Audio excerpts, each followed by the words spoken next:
கொடுக்கப்பட்டிருக்க வேத வசனம் சங்கீதம் 115:11 வசனம். கர்த்தருக்கு பயப்படுகிறவர்களே கர்த்தரை நம்புங்கள், அவரே அவர்களுக்கு துணையும் அவர்களுக்கு கேடகமாய் இருக்கிறார். அதாவது கர்த்தருக்கு பயப்படுகிறவர்களே கர்த்தரை நம்புங்கள், கர்த்தருக்கு பயப்படணும். கர்த்தருடைய பயம் நமக்கு இருக்கும்போது நம்ம கர்த்தரை நம்ப வேண்டியது அவசியமா இருக்கு.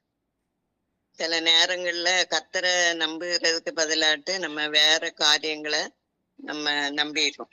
வேற மனுஷனை நாடி பலவிதமான பல காரியங்களை நம்ம நாடி அப்படி, அதாவது இந்த காரியத்தினால என்னுடைய எல்லா சூழ்நிலையும் சரியாயிரும் அப்படின்னு சொல்லி மற்றவங்களை நம்பி நம்ம இருக்கக்கூடிய சூழ்நிலைகள் அநேக நேரங்கள்ல வருவதுண்டு. ஆனா இங்க வசனம் என்ன சொல்லுங்கன்னா, கர்த்தருக்கு பயந்தவர்களே கர்த்தரை நம்புங்கள், அவரே அவர்களுக்கு துணையும் அவர்களுக்கு கேடகமாக இருக்கிறார் அப்படின்னு சொல்லி நம்ம இங்க பாக்குறோம். முதலாவது நம்ம அந்த 9-10 வசனங்கள்ல கூட நம்ம பார்க்கும்போது, இஸ்ரவேலே கர்த்தரை நம்பு, ஆரோன் குடும்பத்தாரே கர்த்தரை நம்புங்கள். அப்போ இஸ்ரவேலுங்கும் போது யாக்கோப ஆண்டவர் இஸ்ரவேலாக மாற்றினார், அவனுக்கு பேரை மாற்றினார். அதான் இஸ்ரவேலே கர்த்தரை நம்பு.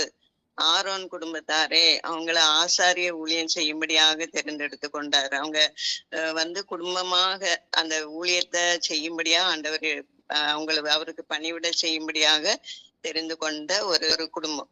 அதான் ஆரோன் குடும்பத்தாரே கர்த்தரை நம்புங்கள் அப்படின்னு சொல்லி நம்ம இங்க பாக்குறோம். அவரே அவர்களுக்கு துணையும் அவர்களுக்கு கேடகமாய் இருக்கிறார். நம்ம இங்க பாக்குறோம் சங்கீதம் 32:10 நம்ம பார்க்கும்போது, கர்த்தரை நம்பி இருக்கிறவனையோ கிருபை சூழ்ந்து கொள்ளும். அவன் கர்த்தரை நம்ம நம்பும் போது அங்க கர்த்தருடைய கிருபை நம்மளை என்ன செய்யறது, சூழ்ந்து கொள்கிறதா இருக்கிறது. கர்த்தருடைய கிருபை நம்மை சூழ்ந்து கொள்ளும். அவருடைய கிருபை இல்லாத பட்சத்துல நம்ம ஒண்ணுமே செய்ய முடியாது. அவருடைய கிருபைக்காக நம்ம ஆண்டவரை நம்ப வேண்டியது அவசியம். அவருக்கு பயப்படுகிற பயம் நமக்கு இருந்தாலும் நம்முடைய எல்லா நம்பிக்கையும் அவர் மேலதான் இருக்க வேண்டியது அவசியமா இருக்கு. அப்போ அந்த நம்பிக்கை நமக்கு இருக்கும்போது அவர் நமக்கு கிருபையை தருகிறார். கிருபை ஒவ்வொரு நாளும் அவருடைய கிருபையினாலதான் நம்ம ஒவ்வொரு நாளும் வாழ்ந்து கொண்டு இருக்கிறோம் என்பதை நம்ம அறிந்து கொள்ள வேண்டும். அடுத்தது சங்கீதம் 37:5 நம்ம பாக்குறோம், உன் வழியை கர்த்தருக்கு ஒப்பித்து அவர் மேல் நம்பிக்கையா இரு, அவரே காரியத்தை வாக்கிய பண்ணுவார். நம்முடைய வழியை என்ன செய்யணுமா, கர்த்தரிடத்துல ஒப்புவிக்கணும். ஒப்புவிட்டு அவர் மேல நம்பிக்கையா இருக்கணும். அவர் மேல, அதாவது ஒரு வழி, இந்த காரியத்தை நான் செய்ய போறேன், இந்த காரியம் எனக்கு நடக்கணும்னா நான் என்ன பண்ணணுங்கிறத நம்ம ஆண்டவரிடத்துல ஒப்பு கொடுக்க வேண்டியது அவசியம். உன் வழியை கர்த்தரிடத்தில் கர்த்தருக்கு ஒப்புவித்து அவர் மேல் நம்பிக்கையாயிரு. கர்த்தரிடத்துல நம்முடைய வழிகளை ஒப்பு கொடுக்க வேண்டியது அவசியம். ஒவ்வொரு நாளும் நம்ம நடக்க வேண்டிய வழிய கர்த்தர் தான் நமக்கு என்ன செய்யறாரு, போதிக்கிறார். உண்மையில் என் கண்ணை வைத்து உனக்கு ஆலோசனை சொல்லுவேன் என்று சொன்ன தேவன் ஒவ்வொரு நாளும் நமக்கு வேண்டிய நம்ம போக வேண்டிய வழிக்கு வேண்டிய எல்லா ஆலோசனைகளையும் தருகிறது தேவன் தான். அப்ப அந்த கர்த்தரிடத்துல நம்ம நம்பிக்கை வைக்கும் போது அவர் என்ன செய்யறாராம், அவரே காரியத்தை வாக்கிய பண்ணுவார். நம்முடைய வழிகள் அது எந்த வழியா இருந்தாலும் சரி, ஒருவேளை பிள்ளைகளுடைய காரியம், குடும்ப காரியங்கள், எந்த ஒரு காரியமா இருந்தாலும் சரி, எந்த பிரச்சனையா இருந்தாலும் சரி, நம்முடைய வழிகளை நம்முடைய பிரச்சனைகளை அவரிடத்துல நம்ம வைக்கும் போது அவர் நம்முடைய காரியத்தை வாக்கிய பண்ணுகிற தேவனா இருக்கிறாருன்னு இங்க சங்கீதத்துல நம்ம பாக்குறோம். சங்கீதம் 56:3 நம்ம பாக்குறோம், நான் பயப்படுகிற நாளில் உம்மை நம்புவேன். பயப்படுகிற நாள்ல பயம் நம்மளை பயம் சூழ்ந்து கொள்ளும் போது நம்ம என்ன செய்யறோம், கலங்கி போயிரும். அநேக பிரச்சனைகளை நம்ம சால்வ் பண்ண வேண்டியதா இருக்கும்.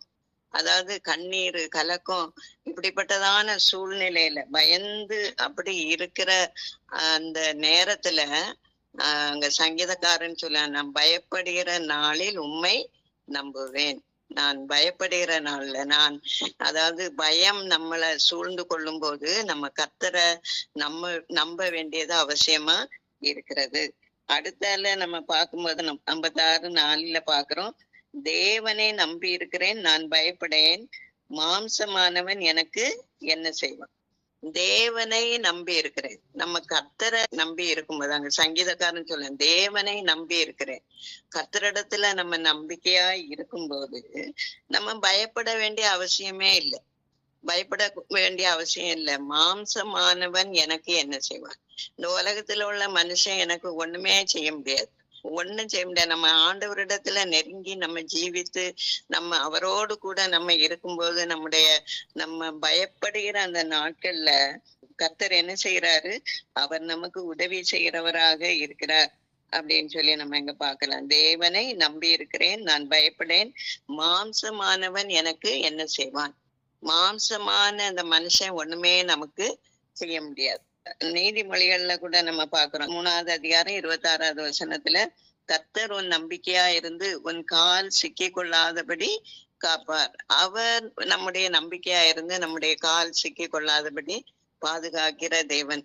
நம்ம போகிற வழிகள்ல நம்ம இடறி விழாதபடி, நம்ம பாவத்துல நம்ம மற்ற காரியங்கள்ல நம்ம இடறி விழாதபடி ஆண்டவர் என்ன செய்யறாரு, நம்மளை அப்படிப்பட்டதான அந்த காரியத்துல நம்ம சிக்கி கொள்ளாதபடி ஆண்டவர் காக்கிற தேவனாக காணப்படுகிறார். நீதிமொழிகள் 14:26 கூட நம்ம பாக்குறோம், கர்த்தருக்கு பயப்படுகிறவனுக்கு திட நம்பிக்கை உண்டு, அவன் பிள்ளைகளுக்கும் அடைக்கலம் கிடைக்கும்.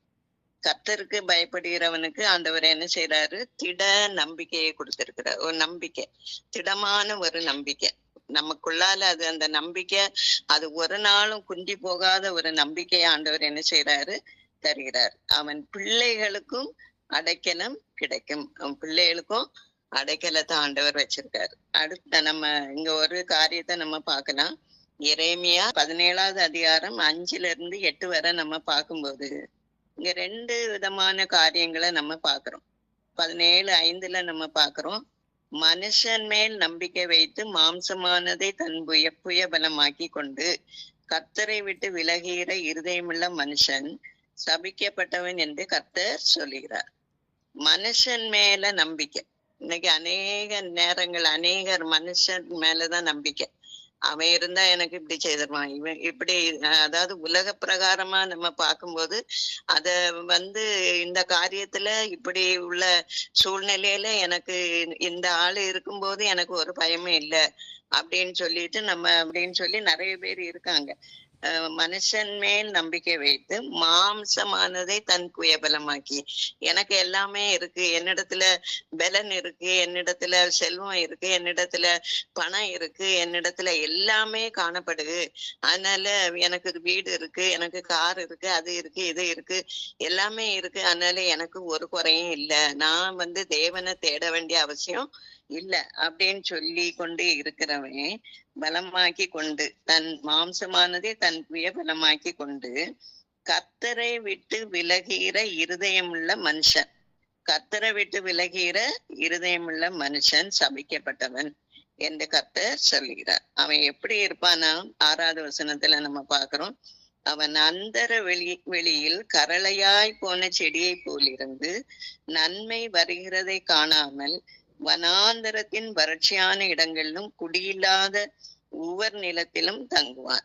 அவனுடைய வாழ்க்கை எப்படிப்பட்டதா இருக்கு, அந்தர வெளி, வனாந்தரம், அங்க ஒண்ணுமே இல்ல, காஞ்சி போன இடம், அந்த இடத்துல கரளையாய் போன செடி, காஞ்சி ஒண்ணுக்கு ஆகாம காணப்படுகிற அப்படிப்பட்டதான ஒரு செடியை போல. அடுத்து நன்மை வருகிறதை காணாமல் வனாந்தரத்தின் வழியாய் நன்மை வருகிறத அவன் பார்க்க முடியல. வனாந்தரத்துல அந்த வறட்சியான இடங்களிலும் குடியில்லாத உவர் நிலத்துல அவன் தங்குவான். யாருமே குடியிருக்க முடியாத ஒரு இடத்துல அவன் தங்கக்கூடிய ஒரு சூழ்நிலை அவனுக்கு காணப்படும். அந்த மனுஷன் அவன் எனக்கு என்னுடைய பலன், என்னுடைய பலத்தினால நான் எல்லாத்தையும் நான் செய்வேன் அப்படின்னு உள்ள ஒரு இதுல அவன் இருக்கும்போது அவனுக்கு இப்படிப்பட்டதான ஒரு காரியம், சபிக்கப்பட்டவனா இருக்கிறான். அடுத்தால அவன் தங்குகிற இடமே, அவன் ஒவ்வொரு நிலத்துல ஒண்ணுமே இல்ல, அங்க எல்லாமே பாழா இருக்கு, தண்ணி இல்ல, ஒண்ணுமே இல்ல, வறண்டு போயிருக்கு. அப்படிப்பட்டதான ஒரு சூழ்நிலையிலதான் அவன் இருக்கிறத நம்ம பாக்குறோம். அந்த 7வது வசனத்துல நம்ம பார்க்கும்போது, கர்த்தர் மேல் நம்பிக்கை வைத்து கர்த்தரை தன் நம்பிக்கையாக கொண்டிருக்கிற மனுஷன் பாக்கியவான். கர்த்தர் மேல் நம்பிக்கை வைத்து கர்த்தரை தன் நம்பிக்கையாக கொண்டிருக்கிற மனுஷன் பாக்கியவான். கர்த்தர் மேல நம்பிக்கையா இருக்கிற மனுஷன் பாக்கியவானாக காணப்படுகிறான். நம்ம எல்லாரும் நம்ம கர்த்தரை தேடி அவரிடத்துல நம்பிக்கையா இருக்கும்போது நம்ம எல்லாருமே யார்தான் பாக்கியவான்கள். பாக்கியவான்களா ஆண்டவர் நம்மளை இன்னைக்கு வச்சிருக்காரு. அவன் எப்படி இருப்பானா, அவன் தண்ணீர் அண்டையிலே நாட்டப்பட்டதும் கால்வாய் ஓரமாக தன் வேர்களை விடுகிறதும் உஷ்ணம் வருகிறதை காணாமல் இலை பச்சையாய் இருக்கிறதும் மழை தாழ்ச்சியான வருஷத்திலும் வருத்தமின்றி தப்பாமல் கனி கொடுக்கிறதுமான மரத்தை போல் இருப்பான். தண்ணீர் அண்டையில நாட்டப்பட்டது. இப்போ ஒரு தண்ணி இருக்கு, அந்த இடத்துல ஒரு செடி நாட்டப்படுதுன்னா அது செழித்து வளர்கிறதா தான் காணப்படும். அப்படிப்பட்டதான ஒரு செழிப்பு, ஆவிக்குரிய ஒரு செழிப்பு. கால்வாய் ஓரமாக தன் வேர்களை விடுகிறது. அந்த தண்ணி போற அந்த இடத்துல அந்த ஓரங்கள்ல அந்த வேர்கள் அப்படி போகும்போது அந்த வேர் உறிஞ்சி எடுக்கிற அந்த தண்ணி அந்த மரத்துக்கு அது கிடைக்கிறது, அது வளர்கிறதற்கு. அது இன்னும் உஷ்ணம் வருகிறத காணாமல் இலை பச்சையாய் இருக்கிறதும், அதுக்கு உஷ்ணம் வந்தாலும் கூட அந்த இடத்துல அந்த காய்ந்த ஒரு நிலைமை இல்லை. அப்படிப்பட்டதான ஒரு அனுபவம் நம்மளுடைய வாழ்க்கையிலையும், ஆவிக்குரிய வாழ்க்கையில ஒருவேளை நமக்கு ஒருவேளை அப்படிப்பட்டதான ஒரு செழிப்பான ஒரு காலத்துல ஒரு உஷ்ணங்கிறது ஒண்ணு வந்தாலும் கூட நம்ம என்ன செய்யறோம், அதை எல்லாம் தாண்டி கர்த்தருக்குள்ளால ஒரு கனி கொடுக்கிற ஒரு ஜீவியத்துக்குள்ளால நம்ம கடந்து வர்றதுக்கு ஆண்டவர் உதவி செய்யறார். அங்க என்ன பாக்குறோம்னா, உஷ்ணம் வருகிறதை காணாமல் இலை பச்சையா இருக்கிறதும் மழை தாழ்ச்சியான வருஷத்திலும் வருத்தமின்றி தப்பாமல் கனி கொடுக்கிறதுமான மரத்தை போல் இருப்பான். மழை அங்க தாழ்ச்சி, அங்க தண்ணி இல்ல, ஆனாலும் அந்த வேர்கள் அந்த கால்வாய் ஓரமாட்டு அது போறதுனால, நல்ல நிலையாக அது நிறுத்தப்பட்டு இருக்கிறதுனால அங்க என்ன இல்லை, ஒரு வறட்சிங்கிறது இல்ல. அந்த வறட்சி இல்ல, அப்படியே ஒரு தண்ணி இல்லாம இருந்தாலும் கூட அந்த பழைய அந்த செழிப்புனால அது என்ன செய்யறது, அந்த கனியை கொடுக்கிற ஒரு மரமாக காணப்படுகிறது. அதே மாதிரி நம்முடைய ஆவிக்குரிய வாழ்க்கையிலையும் நம்மளும் அந்த பரிசுத்தாவியானவருடைய அபிஷேகத்தோடு நம்ம காணப்படும் போது, அவருடைய அந்த அபிஷேகம் நமக்குள்ளால இறங்க இறங்க நம்ம என்ன செய்யறோம், அந்த இலை பச்சையா இருக்கிறது போல, அந்த கனி கொடுக்கிறது போல நம்மளும் என்ன செய்வோம், அந்த மரத்தை போல நம்மளும் காணப்படுவோம். நம்மளும் கனி கொடுக்கிற ஒரு ஜீவியத்துக்குள்ளால கடந்து வருவோம் அப்படின்னு சொல்லி நம்ம இங்க பாக்குறோம். அதே நேரத்துல இன்னும் ஒரு 2 வசனத்தை பார்க்கலாம். சங்கீதம் 1:2-3 கூட சொல்லி இருக்கு, கர்த்தருடைய வேதத்தில் பிரியமாயிருந்து இரவும் பகலும் அவருடைய வேதத்தில் கனமாய் இருக்கிற மனுஷன் பாக்கியவான்.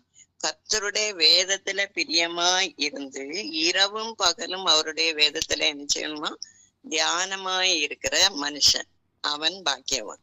இரவும் பகலும் நம்ம கர்த்தருடைய வேதத்துல நம்ம பிரியம் உள்ளவர்களாக நம்ம காணப்பட வேண்டியது அவசியமா இருக்கு. அவன் எப்படி இருப்பான்னா, அவன் நீர்கால்களின் ஓரமாய் நடப்பட்டு தன் காலத்தில் தன் கனியை தந்து இலை உதிராதிருக்கிற மரத்தை போல் இருப்பான்.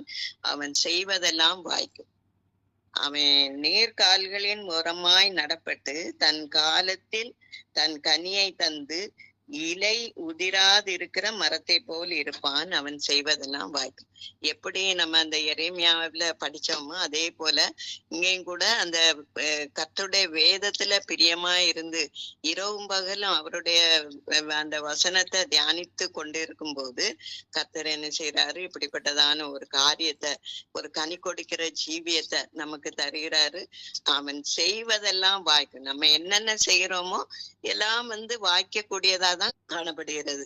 இன்னைக்கு நினைக்கிறோம், ஐயோ நான் இதெல்லாம் செய்யணும்னு நினைச்சேன், இப்படி இருக்கணும்னு நினைச்சேன், இப்படி எல்லாம் ஆயிட்டே, இந்த காரியம் எனக்கு இப்படி நடக்காம ஆயிட்டே அப்படின்னு சொல்லி நம்ம அங்கலாய்க்கிற நேரங்கள்ல கர்த்தர் சொல்லுகிறார், நீ இரவும் பகலும் என்னுடைய வேதத்துல நீ தியானமா இரு, அப்ப நீ செய்யறது எல்லாவற்றையும் நான் வாய்க்க பண்ணுவேன் அப்படின்னு சொல்லி ஆண்டவர் என்னை வாக்கு கொடுக்கிறார்.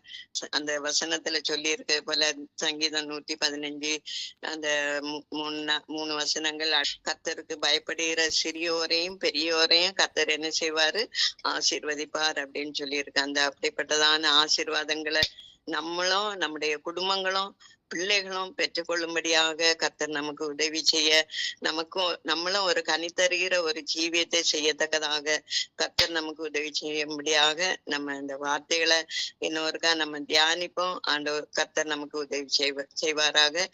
ஆமென்.